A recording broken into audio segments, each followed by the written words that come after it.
Hello, everybody, and welcome to this week's episode of I Cast Fireball, an actual play 5e D&D adventure where we go through the campaign Skulls and Shackles.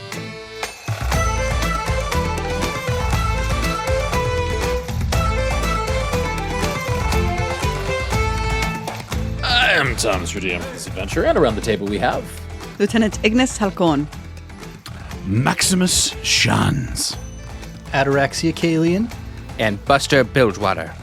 Last we left our adventurers, they had returned home with the treasure, boasted of their deeds. Sandara, also boasting of their deeds, got their ship squibbed and had successfully revealed the title screen, Skulls and Shackles, with the introductory adventure as they sail out of the bay into the open ocean, now to wreak havoc and piracy upon the world. What are they going to do? Well, let's find out on this week's episode of I Cast Fireball. So, everyone, congrats. We are on the open ocean. We are heading, well, it sounded like we were heading to Tidewater Rock, but I could be jumping the gun here. Really, quite literally, the whole ocean is at your disposal here. So, this is a bit different than our season 1 here, where we kind of had some places we were definitively going here, but with it being very open, very sandboxy here, I don't want to ever assume where you were going to go. But I turn it over to you, Captain Ataraxia / Captain's Council. Where do all of you want to go? Is that our party name, by the way? The Captain's Council? that would work for me. it could. I mean, it kind of sounds like I kind of like it. Yeah. Me too. I figured we kind of go by the Satyr song because that's the name of the ship, but I like the Captain's Council. Okay. I'm into The it. Captain's Council of the crew of the Satyr Song. Yeah. It's a little long. Satyr horns for respect. Well, yeah, but like, usually people have like their party name and then their ship's name. And we're the Captain's Council. Very good. And what a way to hide the Ataraxia as the captain if you are trying to be incognito. Well, with the DM thrusting a party name upon you all, what do you want to all do? I mean, Rickety Hake thought it would be really cool if we could crack the Tidewater Rock. I'm kind of into that. Yes. First challenge of a new crew. Yeah, but Buster's just glad to be sailing.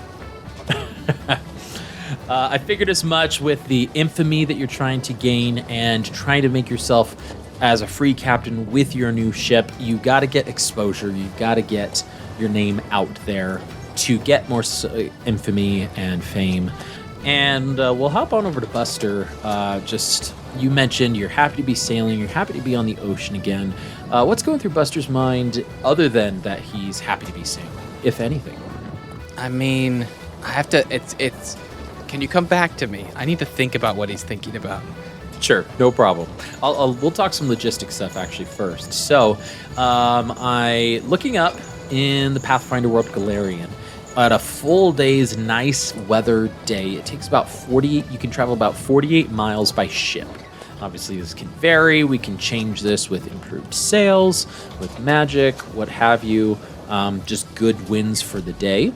And you know, with your map of the Shackles in the inner sea, that Tidewater Rock is roughly 4 days journey west of Rickety's Squib's Isle.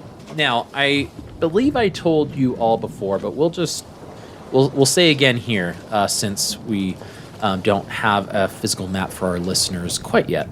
But Rickety's Isle is actually conveniently at the very bottom, rather southeast portion of the Shackles. Basically, if you were to go any further southeast, you would be going away from the lawless, free captain-run Shackles area of the inner sea to other, maybe more reputable, more distinguished governments away.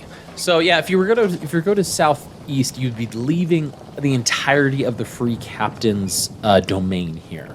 And so you really can start making your way west, northwest, and Tidewater Rock is only a 4 days journey compared to the, I mean, if we were talking about the eternal Eye of Bendigo, the Eternal Hurricane up north, that would probably be more like a 2 to 3 week journey from where you currently are at, right? So just to give you an idea of the scope and just size of the Shackles when it comes to travel. And we're picking up day one of leaving, of like heading that direction. So like it's Yes. like morning-ish. Is that like? Sure. I think at this moment, Buster feels like hard thing done. Now on ship on sea, and like there's this like you know how like there's all these problems that he feels like we still have as a crew in terms of like the mysteries we've all kept from each other about our different powers and abilities and things. There's still some unfinished business there, but I think at this moment at the sea with a heading, I think he is in that rare moment of not thinking about problems, clear-minded. Just he's got a straw in his mouth, chewing on the tip of it, feeling the wind in his face, loving life. Got a new ship. Yeah, no real heavy thoughts in his mind. Just very clear-minded.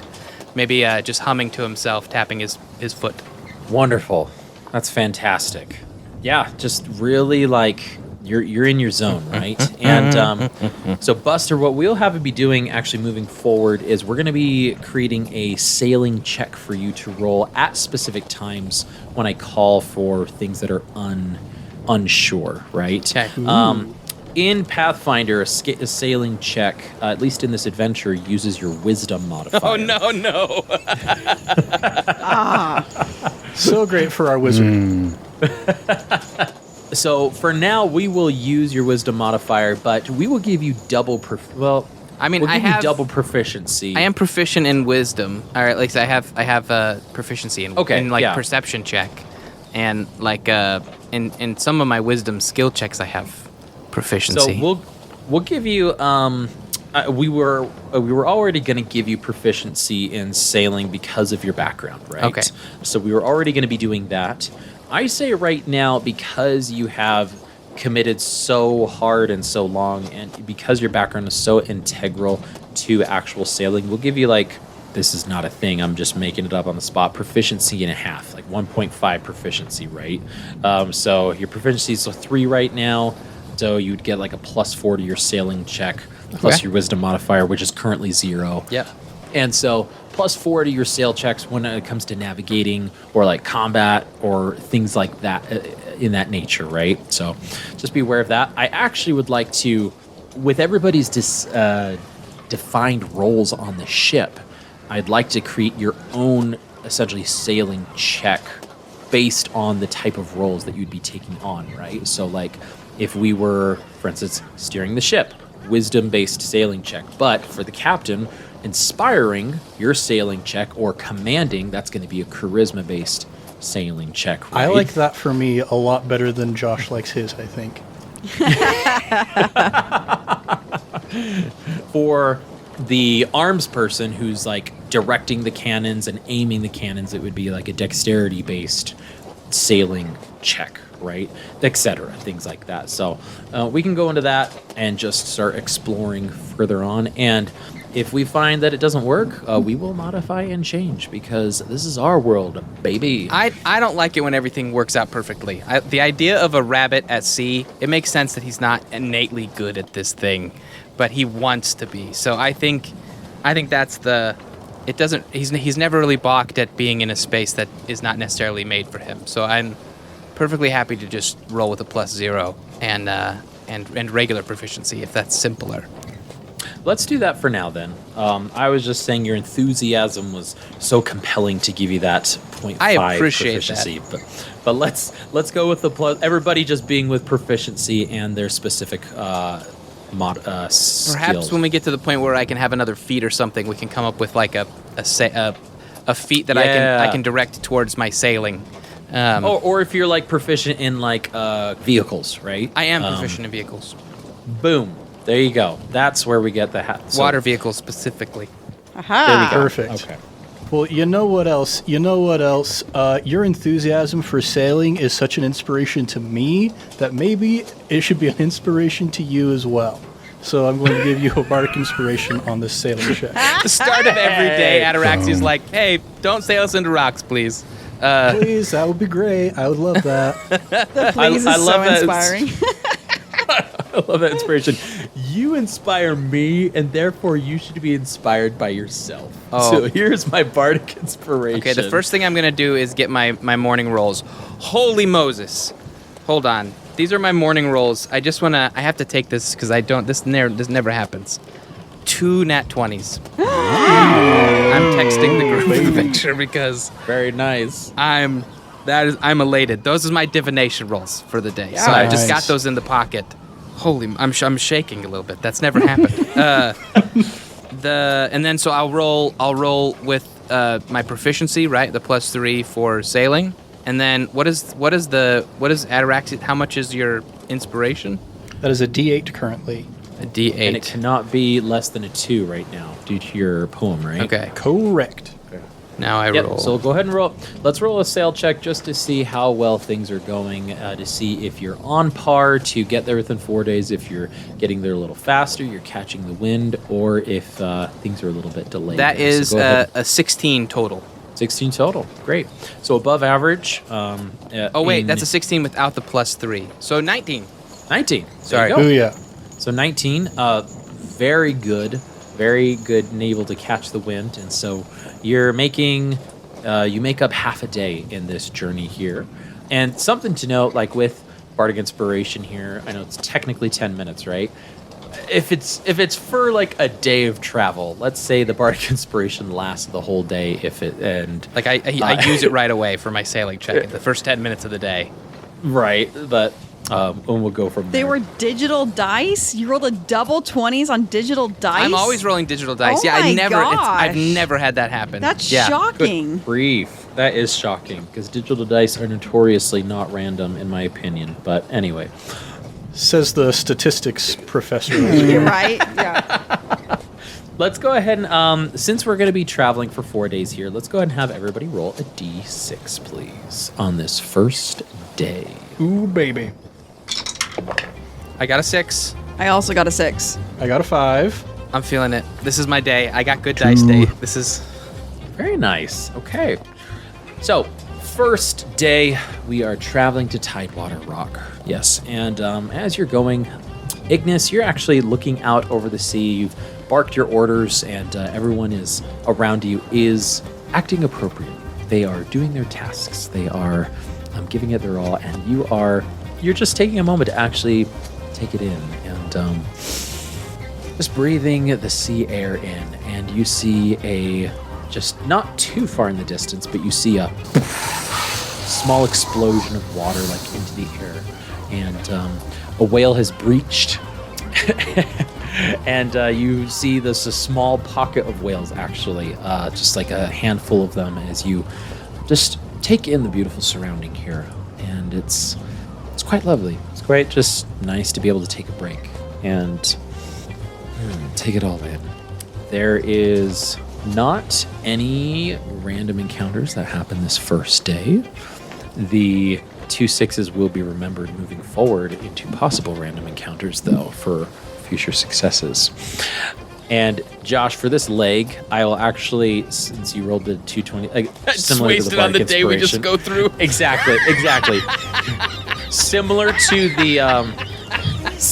to the Bardic I'll just- Inspiration, like No, Use it he just- should be how able to lame to keep like roll. those. That's Yeah, exactly. Just... I'm saying he should be able to keep them for the entirety of Aw. this journey for the 4 days. Right? That's a cool I'm not DM. gonna Very make nice of you, Thomas. That is very nice. That's- I was just gonna say, just spend them both on like the best sailing day we've ever had.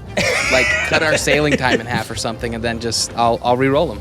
I don't mind. You're like, I'm gonna go. Listen, I also DM. I don't need coddling. You can play hard with me, Thomas. Listen, I know you're giving us all this beautiful stuff because soon there won't be beautiful things, but I'm gonna enjoy it. I'm gonna enjoy the moment. I'm just gonna soak it in. So the first day is done. The second day, you are wake up bright and early. I need everybody roll d6, please, to see how it is happening here. What is going on? That's a 6. Cuatro. It's another 6 for me, too. It's a 1. So 4 6s in 2 days, and 2 natural 20s. We are sailing so good.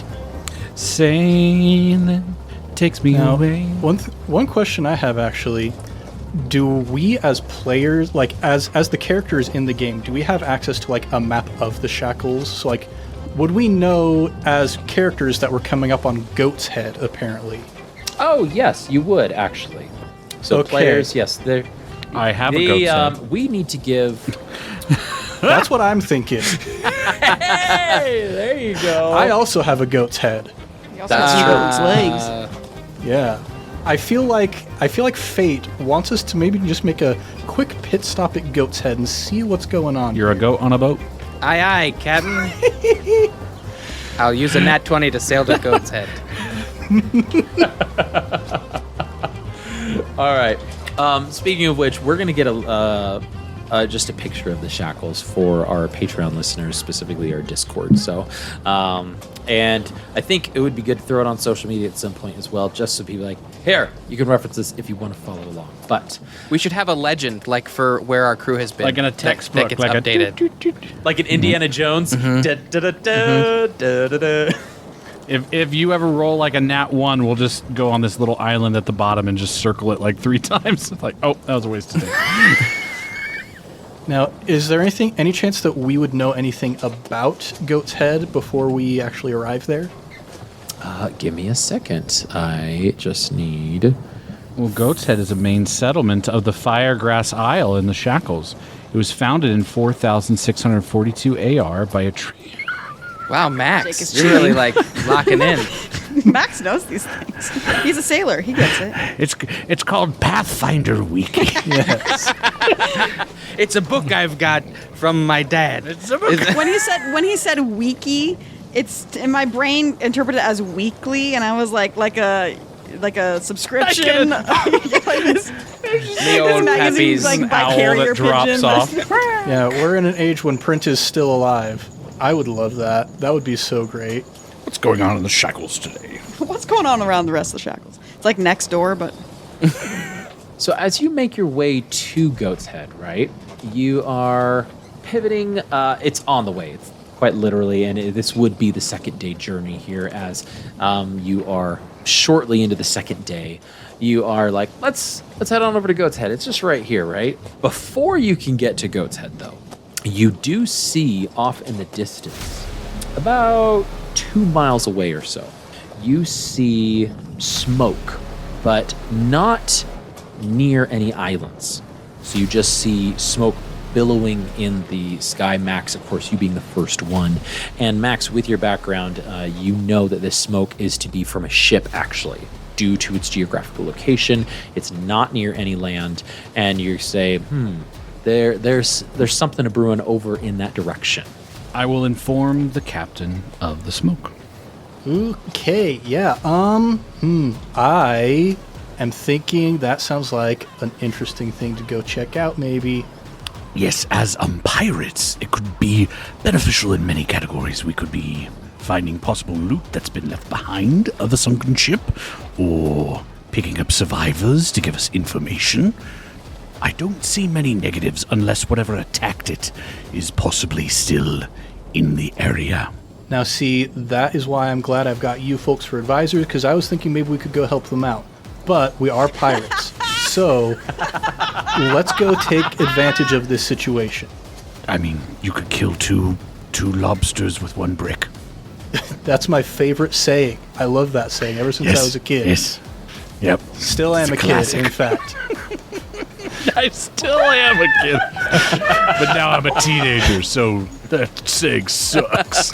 Yeah, let's go. Now, let's go check out what's going on, and then when we actually see what the situation is, then we can adjudicate whether we help them out or whether we take advantage of this for our own gain. Yeah, so as you approach the fire, you're able to use your spyglass to kind of take a look in and see what's going on. And from a distance, Ataraxia in particular, and anybody who has a spyglass, which I believe it was Ataraxia and Max, right? Both of you, Yes. side by side.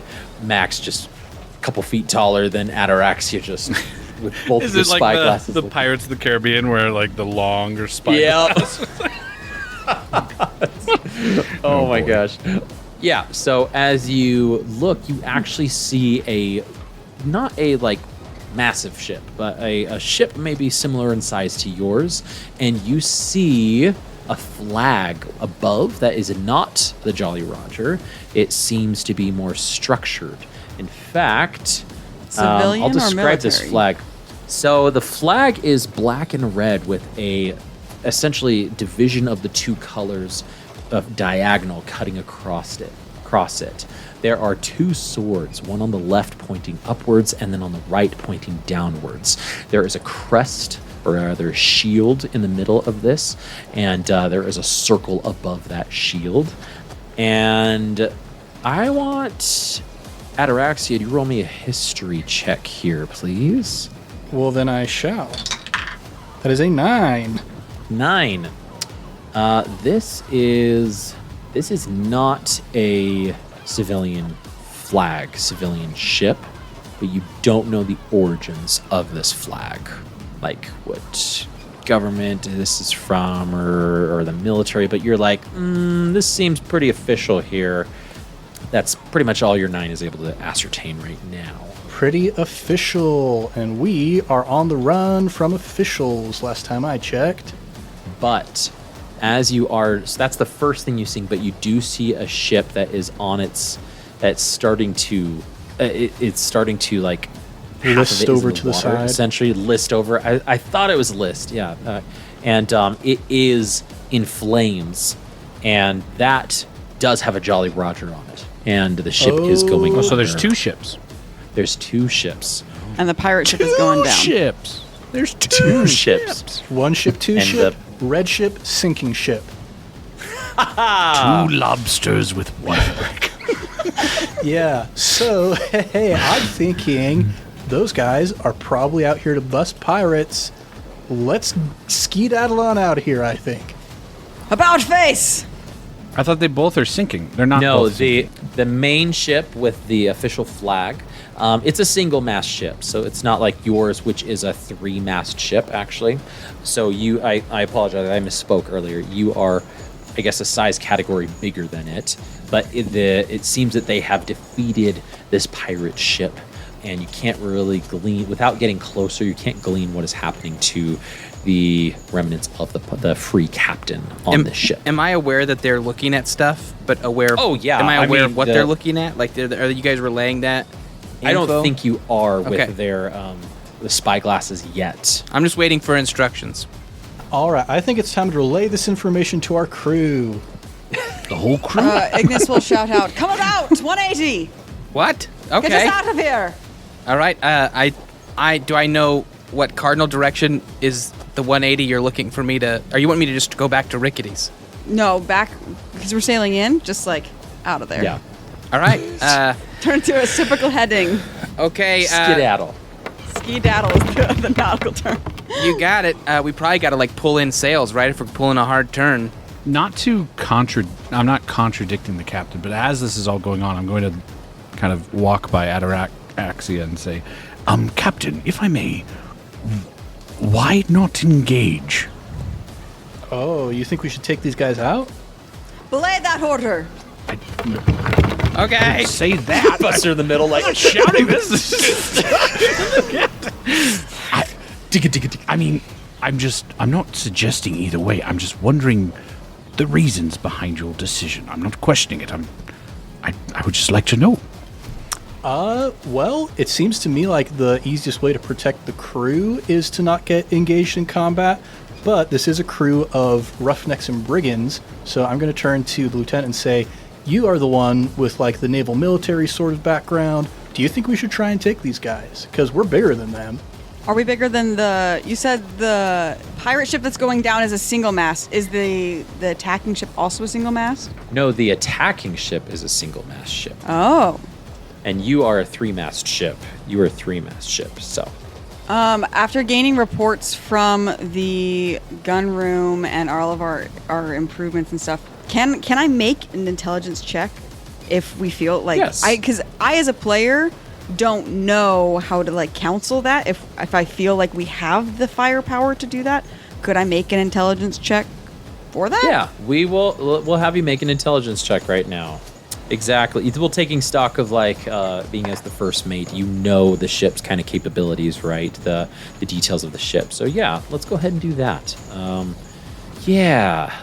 So let's have that be just an intelligence roll with it wouldn't be history, But I will say investigation. proficiency. Yeah, it'll just say it's a proficiency in intelligence roll because you are proficient in your own ship's capabilities, right? So your intelligence modifier plus your proficiency. It's only a 7. Only boy. a 7. Could I roll for this? So I will allow you to either aid or roll, so you can give her advantage, or you can roll individually.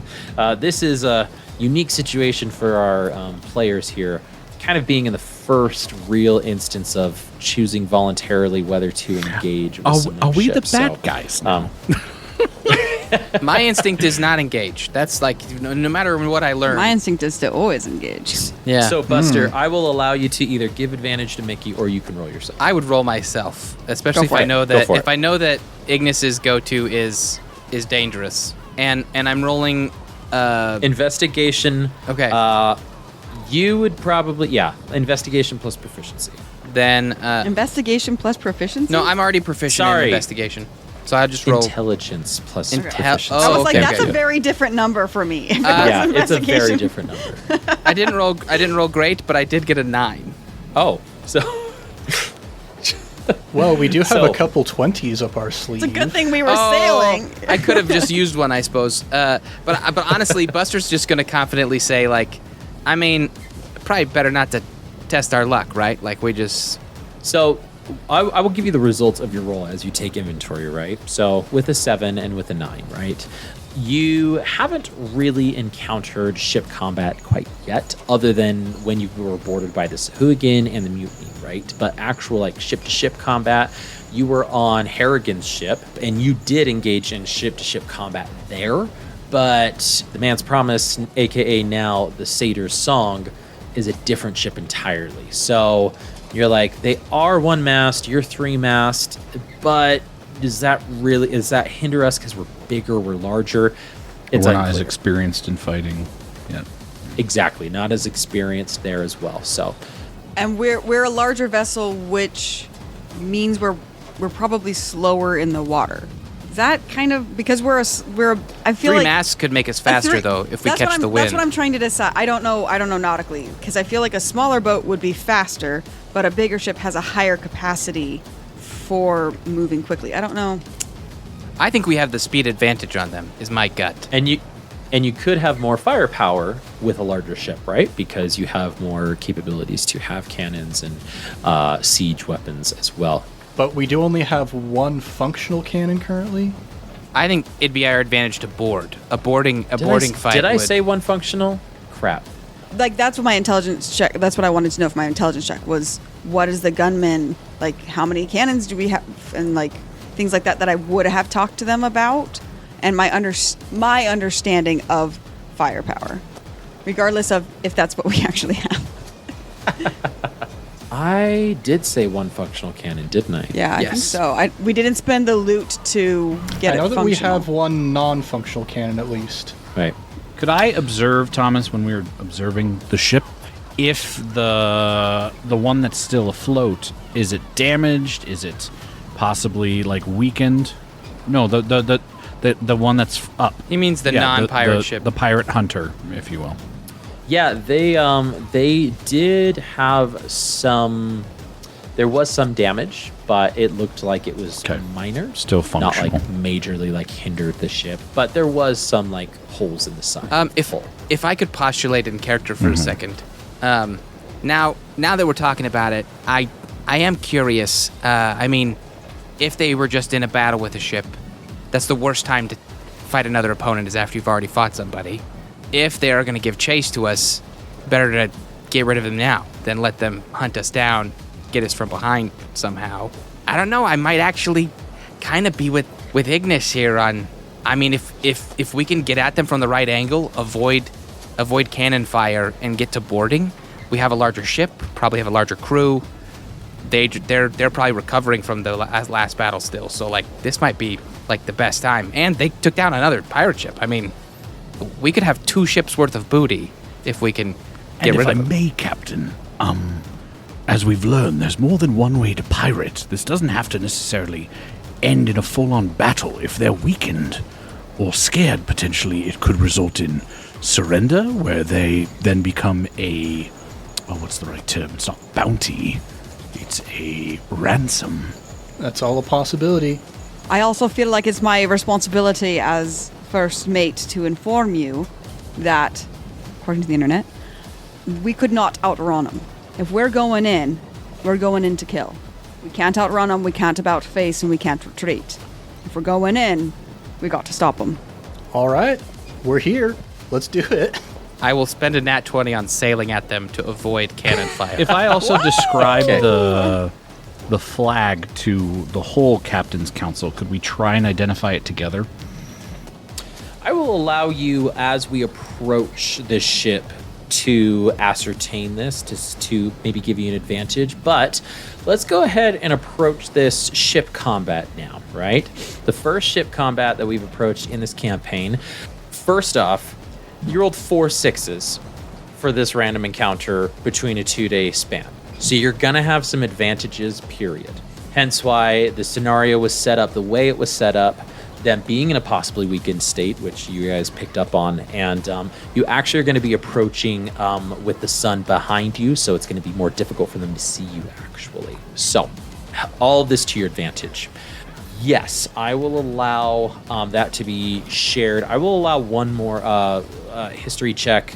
We can have whoever it might be, you can share amongst yourselves as you're discussing and describing it. Any one of the 4 of you can roll this history check to try and ascertain who this is. I could just make it a nat 20 history check, gang.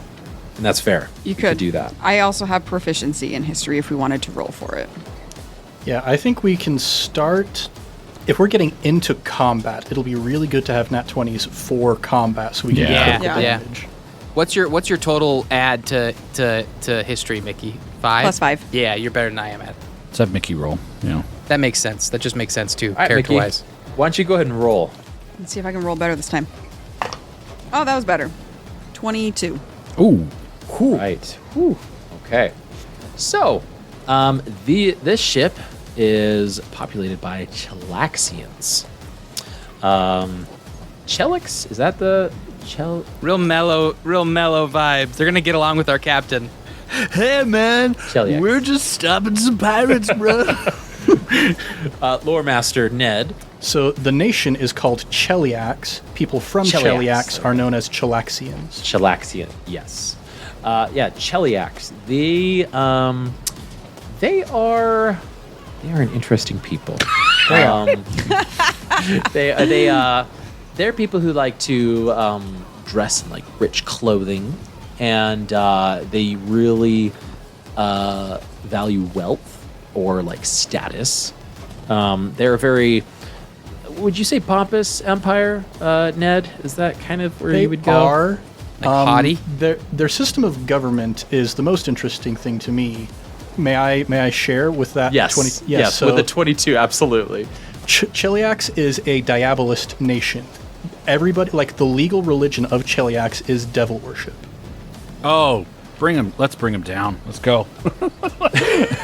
Well, which devil? We're the good guys. I mean, No regrets. No regrets here. Let's go. And this has also got me kind of wondering, like, Harrigan is a devil, maybe, kind of. So this has got me wondering if there's some kind of connection here. He wouldn't fly the flag of a nation, though. He does have long arms, I imagine. So this is where this kind of information you're picking up as you're driving into combat here, right? And so you're prepping, you're shouting orders, you're giving orders, and we're going to go into ship combat here. Now, I like the idea of, this is how I want to approach ship combat, at least at the beginning of the campaign, right? I'd like to think of it as like 2 different types of combat, right? The big one being like ship to ship. We have our ships but Ned, as the captain, is going to be acting as the captain in this instance.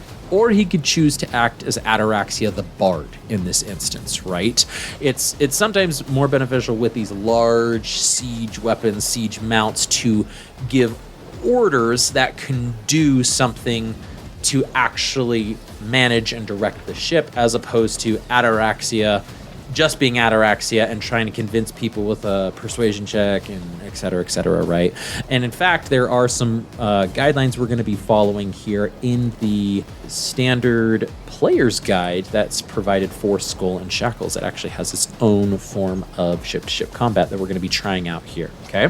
So, listeners, we'll be trying some new stuff out here with ship combat here. So hence why I talked about like ship skill checks and kind of everybody's like distinguished roles here, sailing checks and things like that. But if you were like, I would rather act as Max right now instead of the weapons master for the ship or things like that, we can go about that as well. So yeah, with that in mind, we're going to be starting to make some actions based off of ship combat here.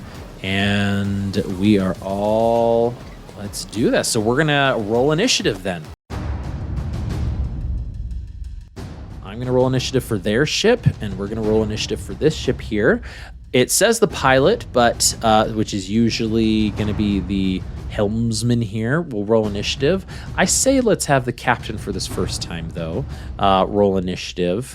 And it's going to be, at least in these rules, it's going to be a sailing check. What? I have really good initiative. Oh, it would be using your sail check, though. So, oh, I see. Okay. So, because, like, how fast, how can you maneuver? Yeah? Okay, so we were talking about before that there's a difference between a ship roll and us acting as a player. Yes. Are we able to, it's a two-part question. The first part of the question is, on our turn, can we specify which one we're doing, or is it something that we have to decide and kind of be like during the combat and only can change under certain circumstances? Or can we, like, every round we can decide? I'd say every round you can decide, I'm going to act as Ignis or act as the first mate. Okay. And then you can go, but you can't do both Right. in the same round, right? Right. And so the second part of that question is, reading the initiative, it says that, oh, maybe if I just read the whole thing. The ship moves on the pilot's turn, but if Buster, as the pilot, takes his turn as Buster, does that mean that the ship just doesn't move forward? I'm just trying to, I don't know, maybe that's something we don't have to talk about right now, but that was just something as I was reading Let's go initiative. ahead. All right, I'm deciding, let's everybody roll. Buster, you roll for, no, Ned, you roll for the ship right now, and then everybody else roll their normal initiative just for right now. That way we get everybody in on this. Gosh, there's so many rules. So, the captain, Ataraxia, let's have you roll initiative for the ship here. This is going to be with your, we'll say your ship skill, which we said was charisma-based, right? With your proficiency. So, charisma-based, proficiency, is a skill check right now to whip the ship into shape right now, and to get everybody going. All right, well, I'm going to use a luck point. Oh, okay. That's a 23. 23 for the ship. Wonderful. Put you at full advantage. I'll roll for this other ship here, keeping in mind that they don't see you, keeping in mind that we've got that going for you guys. Okay, they rolled a 12 on the die, so it's going to put them at a 15, but a little bit surprised. I want everybody else to roll their own individual initiative right now, though. Ataraxia. 8. 8 for Ataraxia. All right. Buster. 15. 15. Max.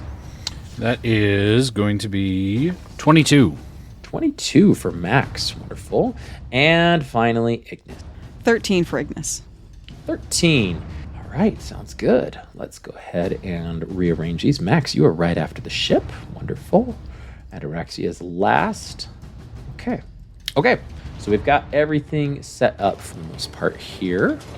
Great. All right, let's talk about some basics here in ship combat, though, right? So ideally at the start of the pilot's turn, or we'll say the ship's turn at this point, right? Because we now have the ship in the initiative, and we have all of the players in the initiative here. I'm hoping that gives everybody a little bit more freedom. if this starts to get confusing, let's find a way to simplify it, though, and we can start hashing out some of the more details a little bit later. But in the player's guide, it suggests that the pilot's turn, it's going to take a movement action, right? Because that's really one of the only things that the ship can do is move, other than firing off cannons, right? So, or some other ballista here.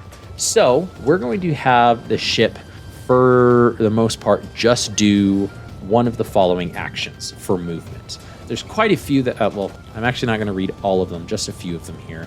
We can do full ahead, hard to port or starboard, heave to, make way, full astern, or just be completely uncontrolled or stay the course, right? So this is going to truly navigate if you're like over treacherous waters, treacherous seas, moving your ship in relation to the enemy ship, okay?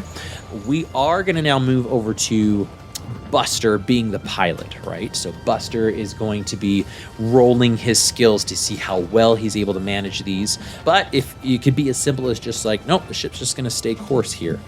Can I make a mechanical bid to the DM? Sure.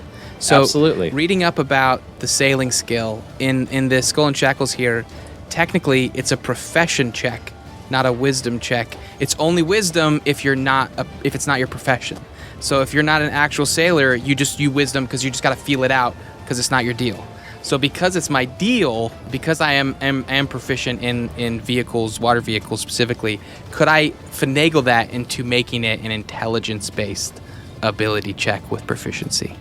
Yeah, I really like that, specifically because you've taken the proficiency of water vehicles, right? Instead of like I'm not using my innate skills of like my perception, I'm using the knowledge I've learned at like technically learning what to do when and how, intelligence-wise. Yeah, which that really honors your background as what you've chosen your character to learn and to know, and like sort of like your proficiencies as well up to this point. So yes, I will allow that. Instead of it being wisdom-based, it's going to be intelligence-based for you moving forward here, okay? Is that too shenanigan-y? Does that work out? Is that and everybody feel okay? Okay. I think that's great. So let's say, Buster, how do you want to approach as the navigator right now? You can converse with the captain, I'll say, or whoever is directly next to you, which I'm assuming is Ataraxia for the time being. But you, with your expertise, what do you feel would be the best way to navigate into the ship? Because you could eventually just grapple. You could grapple and try to board the ship, or you could just try to sink it out entirely. It's up to you. I mean, I think the best place for us to be is to come up behind them, if as much as possible. I wanna avoid being at their being in range of their guns. So like my goal would be to try and get to a place where we choose when to come alongside them rather than them come alongside us. I want to make it as hard as possible for them to get a shot at us, if that makes sense. Absolutely. So this probably wouldn't be the action full ahead. We're probably going to do hard to port, you think, or? Yeah, he'd probably have to do a hard to port to turn. It would take a couple of turns to get him over there, according to, I think, rules as written. Because you're going either a forward or you're turning, right? Unless you try and do a full astern, which is backwards. Unless you're wanting to homebrew that we came in from a different way. Well, the full ahead says the one directly in front or either of the squares directly forward and diagonal. So you can do kind of like a slow diagonal. I think diagonal would be my goal. I don't want to do I don't want to do a 90-degree shift. That would put us side by side with them. I want to keep moving forward, but angle us to their back. Okay. So this is a full ahead, and this is a successful sailing check. The ship's current speed increases by its acceleration, no higher than its maximum speed. So let's go ahead and do a skill check for you, sir, for navigating the ship. That's going to be your sailing check. 16.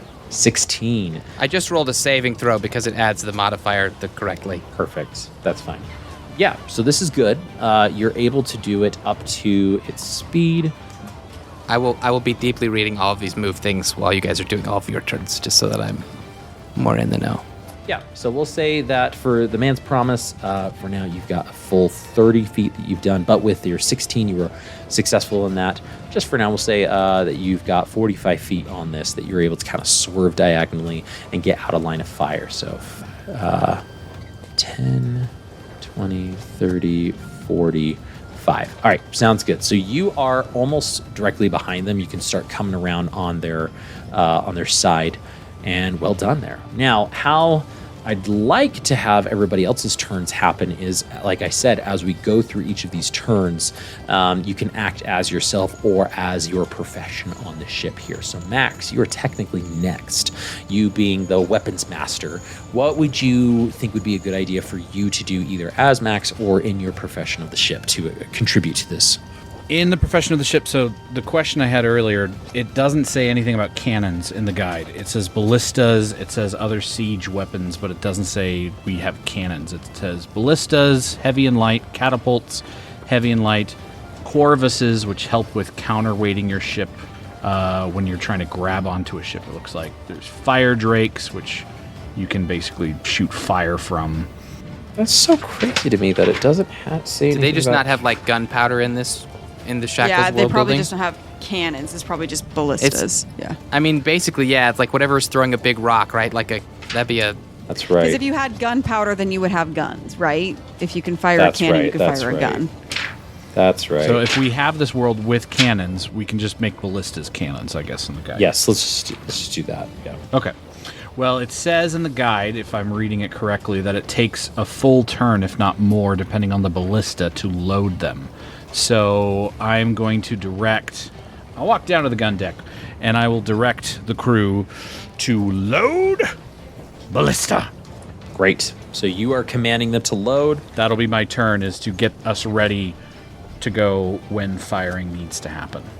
And this is a necessary step, right? It takes a while to actually load ballista. It takes a while to get that ready. And so we are going to have to do something like this almost every other turn. So it might be strategic to hold off firing a shot like that, right? So well done. That's a good turn, getting yourself prepared, getting you ready. This other ship is finally starting to notice that you are, now that you're not in the direct sunlight, that you're blocked. They're surprised, so they actually cannot move, but they are aware of your presence. And now that you're close, Ataraxia in particular, since you're kind of on the deck, you actually see a lot of Chelaxians. They are standing around some gagged and bound, look to be pirates on the deck. Some of them are on their sides, and you actually do see blood on the deck. And then there are maybe 10 or almost a dozen or so that are bound and gagged on the deck itself as the Chelaxians look to you. But they're aware of your presence. That's basically their entire turn. We now jump over to Buster. Buster, you've kind of already piloted the ship. Is there anything else you'd want to contribute to in that role? You can't move any further. Or is there anything you want to do as Buster? Could I cast a spell? Sure, absolutely. What spell? Let's see here. What's the distance between us and their ship? So yeah, the distance between you guys is probably about 25 feet, depending where you're at. Well, you're on the back, so probably closer to like 30 feet from the outside. I would like to cast Tidal Wave over the top of their ship. Oh, all right. Let's figure out tidal You conjure wave a here. wave of water that crashes down on an area within range, which is 120 feet. The area can be up to 30 feet long, up to 10 feet wide, and up to 10 feet tall. Each creature in that area must make a dexterity saving throw, and on a fail, they take 4d8 bludgeoning damage from the wave and are knocked prone. And on a success, they take half as much damage and aren't knocked prone. The water then spreads out across the ground in all directions, extinguishing unprotected flames in its area and within 30 feet of it, and then it vanishes. Okay, sounds good. So as you are trying to cast Tidal Wave, there is, as they are aware of your presence, you feel some resistance, and someone's going to actually try and counterspell you. How dare they? Good to have some sort of wizard on the ship. What's the range on counterspell again? 60 feet. We're not 60 feet away, are we? You are within about 40 feet of the ship currently. So Okay. it's just hitting the end that. Oh, my most powerful spell gets taken out immediately. Yeah, counter spell is a 3rd level spell, right? I am casting 3rd level, yeah, so it just takes it out. Yep. So as you try to cast Tidal Wave, they cast counter spell over to you. You see one of the individuals in these very red luminous robes just that have to be muggy as all get out and just humid as crap. They raise their hand and then they pat their head. It looks like that took a lot of energy out of them. So that is their Yeah, it took out of me too. counterspell. That was Wizard battle. Okay. And then you're just staying the course, staying at your post, right? Okay. Okay, we jump over to Ignis then. Ignis, anything you'd like to do in your role or as Ignis themselves? Well, before I take my turn, Jake right now is doing something with the siege engines. We're saying that the ballistas are going to be our cannons. Catapult, yeah, cannons. Which ballista, Jake, are you loading? Because there's a load and an aim number of rounds. I guess that's up to Thomas. Are we considering this? Are we considering these heavy cannons or light cannons? I would consider them light because we're a new ship. That's what I'm thinking too. Let's go with that. Okay, so loading. It says then on the table, Thomas, loading will take 2 rounds. 2 actions. 2 actions. But if there's more crew members working on them, it could reduce the time. Let's say two actions. Let's go with what it says for now and see how it feels out. But Ignis, you could contribute with a second action, I say, to help in the loading or use your action to do the second load action. Does that make sense, right? Yeah, yes. That was going to be my second question, was if it was one person has 2 loads or if we can be helping the load so the next time we can take a siege action. So... Yeah, no, so you're terrifying enough as the first mate that even though Max is terrifyingly grinning at them, they're like, okay, I'm going to start. And then you come down, they're like, oh, crap, get this loaded right now for... Yeah, so Ignis will stay on the main deck, but in her capacity as first mate, she is trained or helped to train the people on the battle deck where the cannons are to help load. So as my action, I'm going to have a crewmate take my action to help load. Does that make sense? How many crew are on each ballista, I think, is the load time. 1 crew member on each ballista, load time is 2. If we assign 2 crew members to each ballista, I think it will then limit it to 1 because they're working together. So it really depends on how much crew we have and how many we've assigned to the ballistas. Let's just say 1 for now. And then we can... experiment from there, but after Ignis takes her, shouts her order, you hear Sandara come up. Not Zendara. No. Not Sandara. She is a cleric. I can use her on the main deck. I don't want Zendara down there. I want Billy Bob Joe to be down there and be helping. Muscles, my hand. Yes, Muscles will come help him. Because what I'm reading, it looks like it's crew needed, but the load time doesn't change. But like the higher, like the catapults need like 3 crew to operate Well, it. I'm basing that in the paragraph that I was reading. It says, depending on the number of crew, could reduce the load time or extend the load time. Okay, perfect. For now, I'm going to send Muscles down to help and take my turn to help load. All right, yep, and so after your turn, you get the And clear... shout to Zendara to stand on deck and roll an initiative so that we can... Get an initiative, I don't know that I have the authority to do that, but she is a cleric, now that we know, and ships are very vulnerable to fire and such, and I don't have magic in this campaign, so that's my turn. That's good. So everything is loaded just fine at the end of your turn, Ignis, and we go to Ataraxia to finish out the first round here. Ataraxia, anything in particular you want to do in your capacity as a captain or Ataraxia?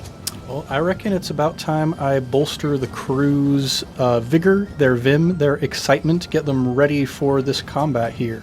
Yes. How would you, as Ataraxia, do that?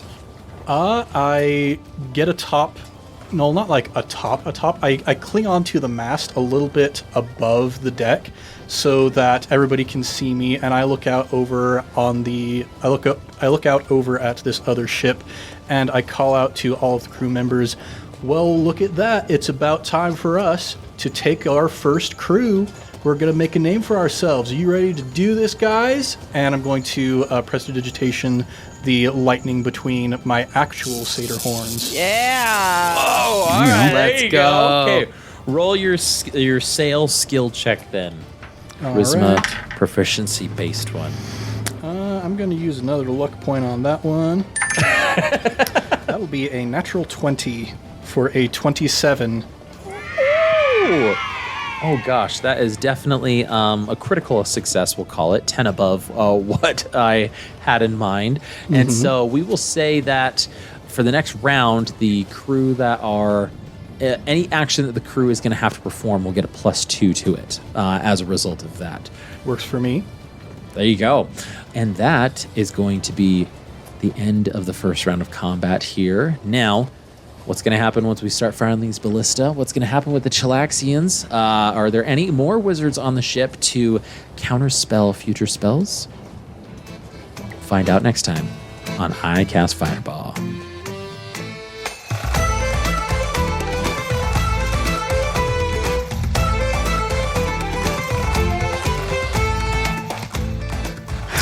I'm tired already. This is a super crunchy episode. Wow. Listeners, Fills your mouth. we hope this translates well to your We're doing it auditory live. ears. And sure thanks for joining us on this crunch journey investigation that we got going on here. 3 dimensions are weird in D&D, all right? And ships and siege engines are even weirder. And they're the most weirdest when you're porting something from Pathfinder. So we're just gonna keep moving forward, and we're gonna find the best way that works for the Satyr's song. So as always, though, Ned, Jacob, Josh, Mickey, thank you so much for playing, and listeners, thank you for listening. If you like what we're doing, please leave us a 5-star review where we will shout you out on the episode after you leave us a review. Speaking of shout outs, we've got a shout out here from Rock. Rock shot us a message through our Instagram, actually, at ICastFireball20, saying they've listened to a few podcasts, D&D podcasts, including Critical Roles and ours, and that they were able to find out from ICF how the rule of cool can work really well. So thank you, Rock. As a DM that gets bullied by his players quite a bit, I am glad to hear that the rule of cool is working out in a favorable manner for not only the players here, but for the listeners as well. So thank you so much, Rock.